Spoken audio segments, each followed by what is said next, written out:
Today, we're going to answer more of your youth ministry questions. We're going to be talking all about how to split junior high and high school effectively, what to prioritize when you just take over a ministry, and what you would do if you're building a ministry from the ground up.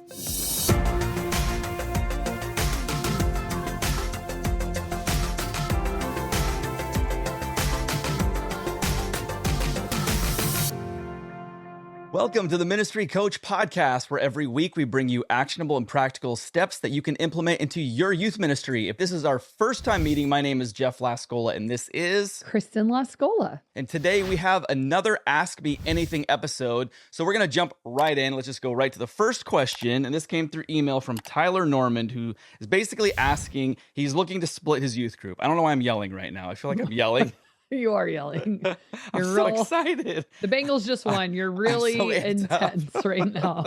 Tyler is wanting to split, and he was asking what his role as the youth minister would be if we made that split, and how to divide his energy and attention and time to ensure he's as effective as possible.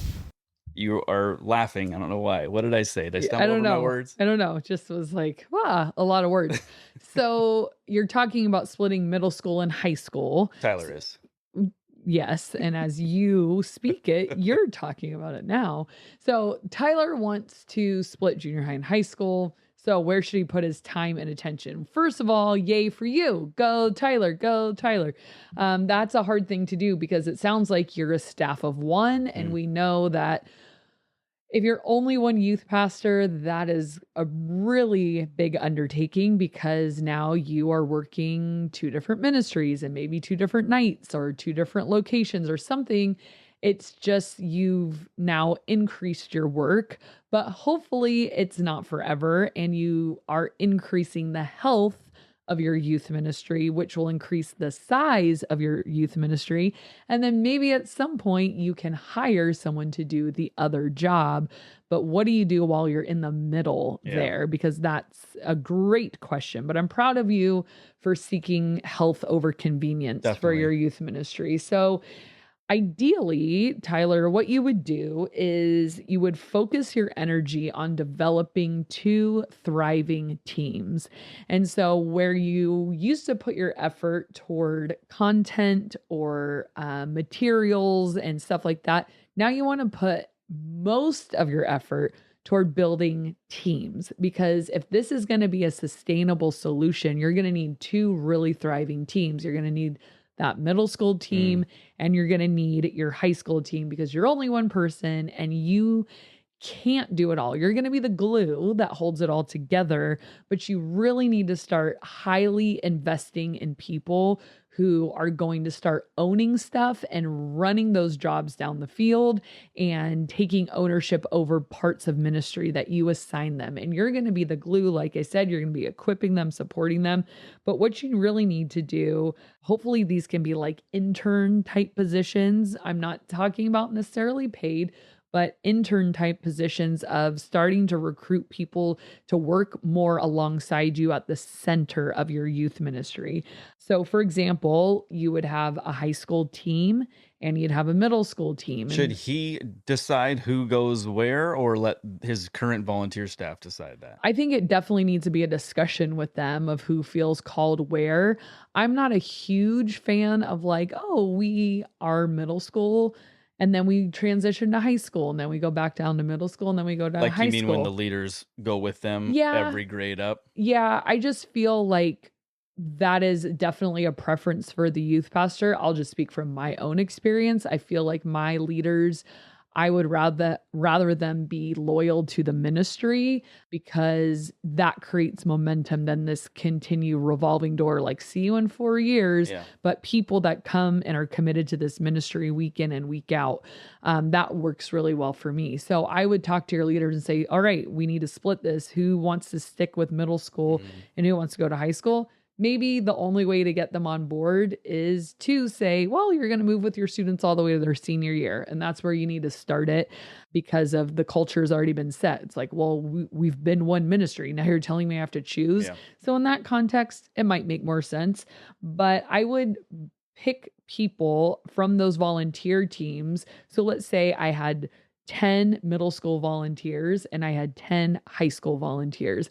And then I'd really hone in on those people and say, well, who can I pass off emceeing to? Like, this is a person who's great up in front, who can host the night, who can do the announcements, who's energetic and lively, engaging, and I can start to develop that skill. And then I'm not saying that they're already a pro MC host. I'm saying who has a little bit of a potential that you could co-lead with for a while and make them a killer MC. The other role I'd look for is, And also Killer MC could be a cool rap name. Just saying. Go ahead. in 1989, definitely. So the other role I'd look for is who is really great at leading games. I'm not going to ask them to plan the game, but who could set it up, make sure we have the supplies, and run it. So dividing the teams and emceeing the game portion. And then I'd look for someone who has some teaching potential. Who can I'm not saying that they're like, oh, well, I don't have any teachers Right. on my team. These are people you're going to have to develop. So Tyler, buckle up, because this is going to be a season of really high intentional development of your team. But trust me, if you can do it, it'll pay off so hard in the end. And so if you could get 3 killer people that are intern-like for your middle school team and then for your high school team, and then your part is, like I said, develop the heck out of them, but also plan the heck ahead. So that will be what saves you in this season. We're coming up on Christmas break here. Spend some time sitting down and developing your teaching calendar for the year and your game calendar for the year. If I were in your position, what I would do is I would come up with teaching series that have the potential to overlap. So I'm not running 2 teaching series simultaneously. I would change up my illustrations and my, intensity depending on if I'm talking to junior hires or high schoolers, but I would try to keep the content, the topic as similar as possible. Yes, as similar as possible. And then the other thing I would do is I would go on DYM, Download Youth Ministry. And here's why, is because a screen game will save your life on a weekend or a midweek. Screen games are especially popular for high school. I would do half and half games for high school. I would do every other week, one more active game and then a screen game from DYM. I would do every other. And then I would use those screen games for the weekend also. And then I would look into their co-leader program. It's like this new thing that kind of gives you a roadmap for youth ministry. It's a graphics package. It's a sermon series package. It's talk sheets. It's everything you need. And in this season, like I said, you've got to kind of put content building on the back burner and people developing on the front burner. And so any help you can get, co-leader from Download Youth Ministry, will literally save your life. And if you just want to dabble, just go to Download Youth Ministry and you could buy sermon series a la carte, or you could buy the games or whatever, but you're going to need a lot of crutches when it comes to your content for a while until you get these teams up and running. And this whole plan, with the bottom line goal of being, we don't want Tyler to burn out and quit. We want him to, at the end of this, have 2 very thriving, very healthy, very separate youth ministries that are doing so well that his senior pastor says, which one do you want to run? Let's hire someone to do the other one. So chicken and the egg here. What do you do first when it's like you're building up this team? Are you saying like, okay, like let's say starting January 1st, we're now in early December, January 1st, we're splitting. So do you say like, now that we've figured out who's going to be on which team, is it like as you have split, then you're now pouring into the junior high ministry and you're pouring into the high school ministry? Or do you say, we're going to split in spring?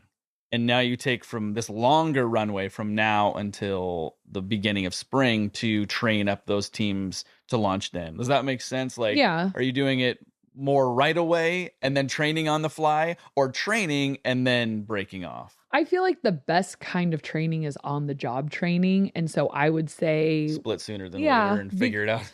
Because how am I supposed to teach someone how to MC in front of a bunch of junior hires when we don't have a bunch of junior hires? It's junior hire and high schoolers mixed together. So I would that's how I learned. It's like, we're doing it. Let's go. And it's like coach player mentality, Mm, like I'm going to be alongside you, we MC together, or I have you teach little bits, like I'll just have you share your testimony, and then I'll have you use this prepackaged curriculum to kind of just get your feet wet, but you didn't have to create it from the ground up. And then I'm going to have, and so I think they actually need to be doing it in order to learn yeah, it. that makes sense. It's just a really heavy load for the pastor because it's constant mentoring, constant coaching, constant discipling until they have wings of their own and can fly. That's why take everything off your plate. Plan ahead. Don't be, because if you're trying to brainstorm, like, what game should we play? But I also have to develop you. Yeah. No, you have to have the plan set, all the help there, buy the package curriculum, buy the $4 game on DYM and be done with it, and then focus on the person. Yeah. So I say you got to do it at the same time, but that's a good question. Next question I have is, a lot of people would like to, and I'm sure parents are a fan of this too, but it's like, instead of having, it's like junior high is Tuesday night, high school is Wednesday night, or whatever night you choose. Instead of having it the 2 nights, saying we're having both Wednesday night. And this is assuming you have enough space, I guess, to account for both. But sometimes they'll do like, we meet and Sure. play games together, and then we split off. Like, what are your thoughts on those situations? People aren't going to like it. I mean, if you have to be at the same location at the same time and then they're just separate, it's like, okay, Sunday morning, my kids are in junior high room, high school is in their room. We don't really cross paths. Tuesday night, we get the whole church to ourselves, and it's Right. junior highville, and we grow because we have the room for it. More and more kids come because I feel like they know there's space. They say when the room feels 80% full, a person attending feels like it's 100% full. And people are a lot less likely to invite their friends if things feel like they're at capacity. So those are a couple reasons I like to keep it only junior high, only high school.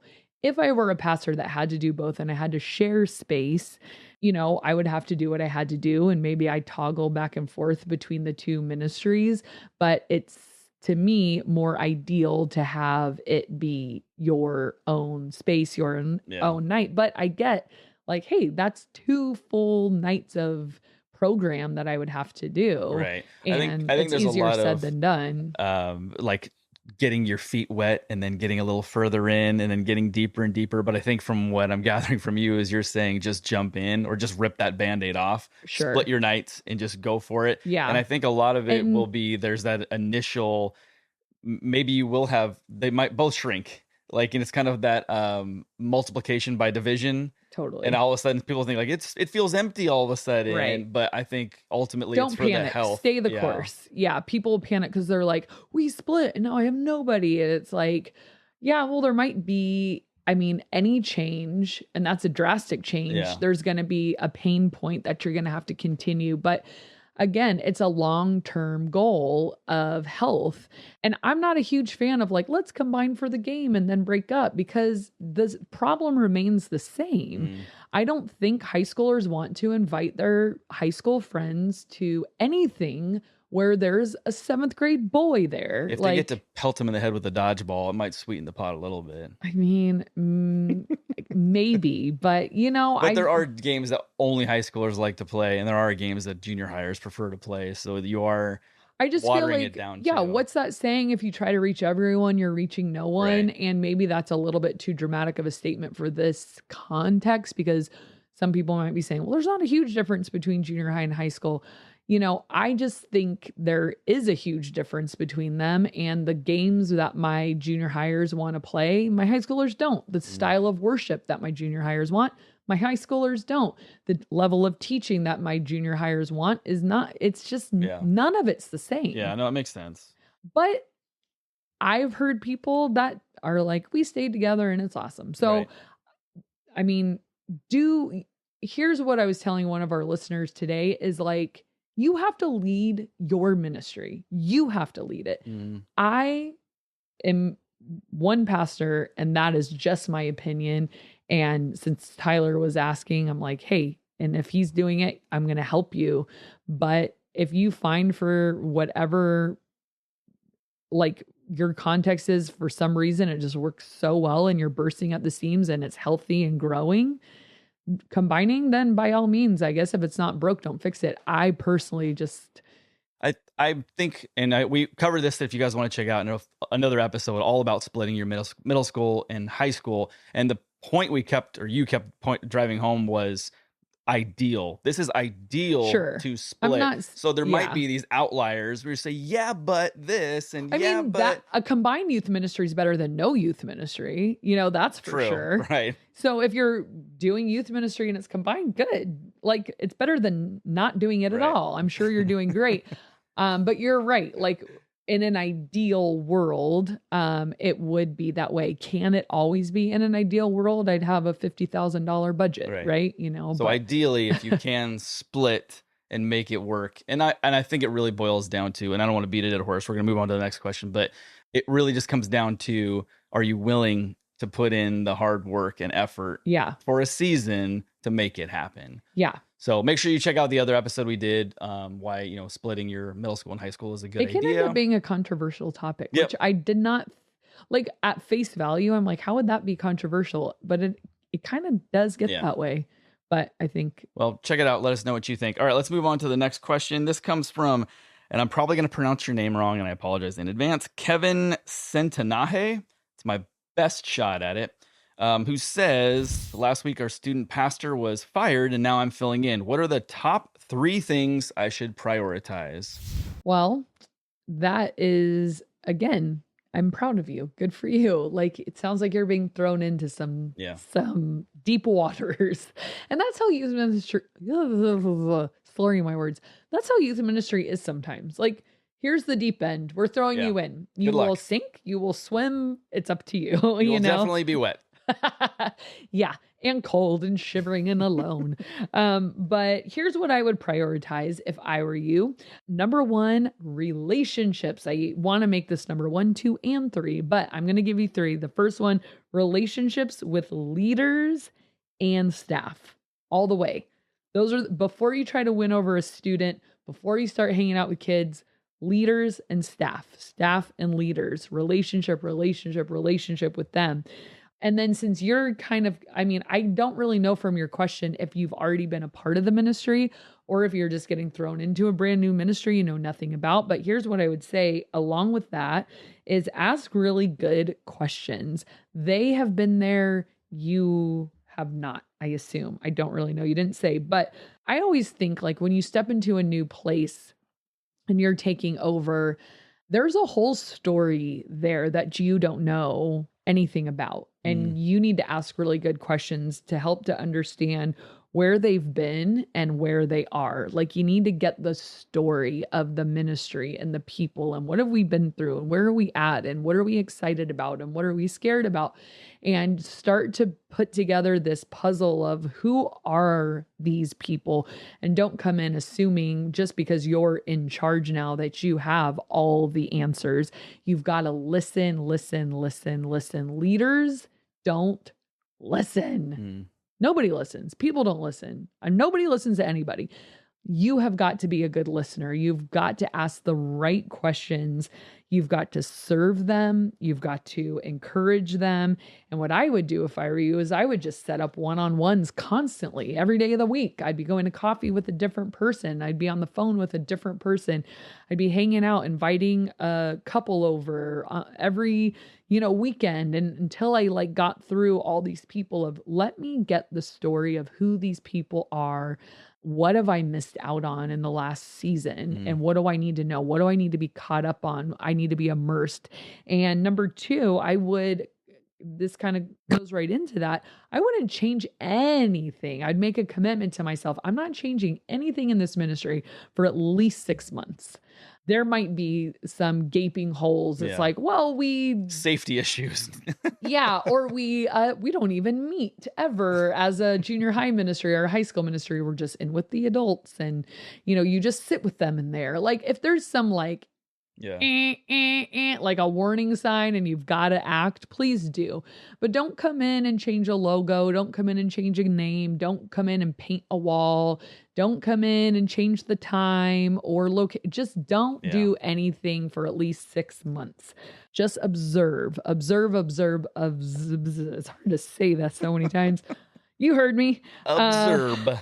I think changing things too quickly comes off as kind of a naive, like, and then juxtaposition, a know-it-all, you Yeah. know? Well, depending on the situation, if the previous student pastor was very loved and you come Mhm. in and change everything, you're now going to Right. be the anti that guy, or a Yeah. girl. And it feels prideful too. It feels like, okay, everyone, Right. new sheriff in town. You might not know what you need, but I do. So If you are going buckle to make up. change, make sure you say it in that voice because that Doesn't it feel like that fits? Like, okay, little like peons. peons, new sheriff in town. Sounds like the Californians from SNL. But why? One reason is you're enough change already. Like Yeah. how you were saying, that old pastor is gone, and maybe it was a good change. Maybe they needed to leave. I don't know. But that's already enough of a change. So just observe, just ask questions, just build those relationships. And then thirdly, get to know the students. So after you've done all of the get to know the leaders, get to know the staff, ask a lot of questions, committed to not changing anything and only observing, then get to know the students and create a ton of space to just hang with them, laugh with them, play with them, build relationships with them, get to know every single student. If I were in your position, those are the three things that I would Mm. do.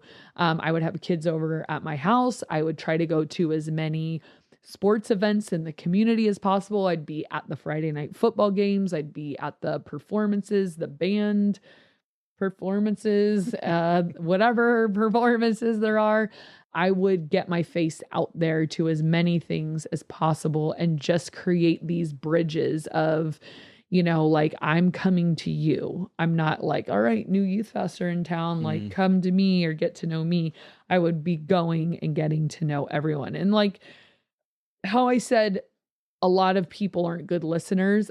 I think in the same token, it's very refreshing when a person is a there you are rather than a here I am kind of Mhm. person. And I think people in leadership just have to be disciplined to be a there you are kind of Yeah. person. Like, and by that, I mean, you're not like, here I am, come in, Right. find me. Right. But more are like, Count to 10 first. Close your eyes. I'll be in the junior high room. Spoiler alert. That's where I always am. But like be oh my gosh, Jeff, how are you? How's your weekend? I heard the Bengals won. Yeah, it was a great Congratulations. game. Wow. You must be so I am excited. super excited. Tell me more Great. about you, No, though. no, no. Hey, I see you like black. You look I great. love black. So, anyways, Slimming. clearly, have you been working out? I'm withering away over here. Not quite. Your head is slimmed in this black hat. But you're reaching out to people, you're going to them. Where are the people? Yeah. And you should be there. So that's what I would do. All right. What's our third question? Third question comes from Will Sutton, who says, I inherited a church with 0 youth. What do I need to do? First, we have social media already. All right. So here's what I would do. These are all like, if I were you, here's what I would do Right. kind of solutions. So, number one, hopefully you have some kind of tracking software for people at your church. Otherwise, this will be really difficult. I would try to get a report of every high school and junior high student who has attended our church in the last 6 months to a year, however big you want to make that. I wouldn't go past a year. I think year's kind of stretching it. 6 months, I think, is like the sweet spot. So, how many families have students? Who are they and what are their names, and do we have their contact information? That would be my first step. I'd want to see a compiled list of this is my potential youth group. These are kids who have come to our church. Now, if you're telling me no kids have ever come to our church, I don't even know how to answer that question, but I'm assuming you mean your church doesn't have a youth group, but you've got to find these families that have junior high and high school students that are attending your church. So then I would start the communication process. I would start communicating to the parents and to the students. So I might send out a little mailer, like a little postcard. with our ministry logo and maybe a little handwritten thing like, hey, La Scola family, I just want to introduce myself. I'm Kristen. I'm the new youth pastor. We are going to have some exciting stuff coming up for youth in the next couple months. Stay tuned. I'm really looking forward to getting to meet you. Something like that. So you send out these postcards. Maybe if your church is small and you can do it, like literally picking up the phone and calling people or sending a little text or live announcements at church, whatever method of communication works best for you. But you just kind of want to raise awareness. Hey, our church has a youth pastor. It's me. And we're going to start some stuff. Because you said you already have a social media, which makes me think you've got some plans and a youth group is brewing. You just are like, where are the people? So you've got to find that list. Who are the people already, before you go outside your church walls and like, let me go capture kids out in the neighborhood, which sounds so scary. Don't do that. Don't do that. Just drive a van around. Say, youth group, get your youth Free group. youth group. Youth group, get in my van. I'll take you to church. We've got candy. So creepy. You just want to like, who are the people already in the walls before we're like doing outreach? Get them out of those walls. Who are the people in horrible drywall at your church? Hello? Hello? I hear a student in there. Watch your head, Doc. Move to your right. So dumb. So dumb. You want to capture people that already have a vested interest or a presence in your church, right? So you've started communicating a little bit, and it sounds like you have an Instagram. So you need a name for this youth group, which I'm sure you do, a logo for this youth group, and some kind of online presence, which it sounds like you do. So if it weren't social media, a website or a link on your church's website leading to the youth, just somewhere where people can access information. Yeah. Once you've done that, now you want to move into some hangout things. So I would have sort of like an open house where I'd invite students and parents. So if this is a whole new thing and your church has never had a youth group before, I think it's really smart to invite the parents, or at least give the parents an option to come. So find someone at your church that has a nice house, maybe with a pool, a great entertaining space that's willing to host a little open house thing. If you'd rather have it at the church in the youth room so that they can see this is where their kids will be, this is where we'll be hanging out. It's up to you, whatever you think is a better fit. If your youth room is terrible and uninviting, don't invite parents. They're just that simple. I might shy away from the pool just in case only 2 kids show up and you're like, all right, go in. Have fun, kiddos. Push them in. Yeah, some kind of space, and maybe it's like a dessert and coffee, or, it's some kind of, you could do dinner. I don't know, just something where it feels like an open house and you can do a quick little thing of like introducing yourself and letting people know, hey, I just want to give you a little bit, like it'd be like a vision night. Yeah. I'm so excited to start this youth ministry. Here's my vision for what it's going to look like and what we're going to be doing. Here's some of the ideas we have. And then you might give them some material to take home of like, hey, here's a flyer. This says what night of the week we're going to be meeting on, starting when, what time. So let's say you had this open house event in February, and then you give them the paper and it says, starting March 17th, every Tuesday night, we're meeting 6:30 to 8:30 here. I look forward to seeing you guys. And then between that open house and when your youth group actually starts, I would do one more little mixer event, and this time I'd invite just the students. And so I'd make that something like a pizza making night or dodgeball tournament or some kind of fun activity, like low key event where it's just sort of like we're hanging out, there's food, there's something that we're doing besides just mingling, like some kind of activity. That way, now it's kind of that next step in the relationship. It's been like them and their parents, and now it's them. And then I'd actually start youth group at that point. So I would start a midweek program because I think this is going to be the fuel in the tank. Before you start thinking about camps and events and this and that, you've just got to have your midweek youth group program and get really good at that, get momentum with that, get kids coming to that, and make that program really good. Mm. And when that starts attracting more and more people, then you can start adding things as you go. Don't feel like you have to do everything all at once. So start with like just your midweek event and it has a game, worship if you can pull it off, if you have someone who's willing to lead, a small teaching time, and then small groups. And do that every single week. Don't be like, oh, we're going to meet the first Wednesday of every. No, meet every single week, same time, same place. Consistency is key. And then as you build momentum with that, start adding in fun events or camps or a student leadership team, stuff like that, that will build on the momentum that you have from the midweek. But what I've really noticed is the midweek program is the perfect platform for launching other things because you ride those waves and you ride that momentum and that excitement. So if your midweek program is awesome, then people will want to come to your camp because they'll think it's awesome. They'll want to come to your events because they'll think it's awesome.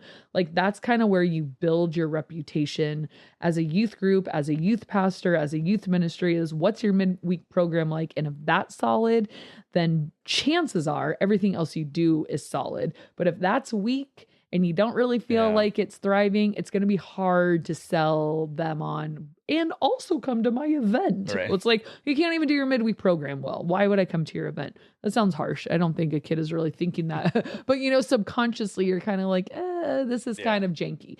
So get really, really good at your midweek program and then use that for the fuel in the tank for everything else you do. So those would kind of be my steps if I were in your position. Yeah, if you want, you can check out the episode we did on how to throw a really awesome parent meeting. That would help you kind of get some ideas there. And I would also suggest, you had mentioned like a dodgeball tournament, kind of feel it out and sort of know like how many students are you going to have, it's hard. and try and do an activity that could It's be very- expanded or yeah. shrunk down, and it would not be lame either way. Yep. But if again, hey, we're having a pool party with the two of you plus a dodgeball tournament, you versus you, might not be the best idea. So try and get a feel for how many you're going to show up. Fine. Maybe you just play Yahtzee because, you know, and that's the cool thing too. There's so many cool games now. Yeah. Like I was playing Taco Cat Goat Cheese Pizza, which is totally classic, with a few girls this weekend, and it was a blast. And I thought, like,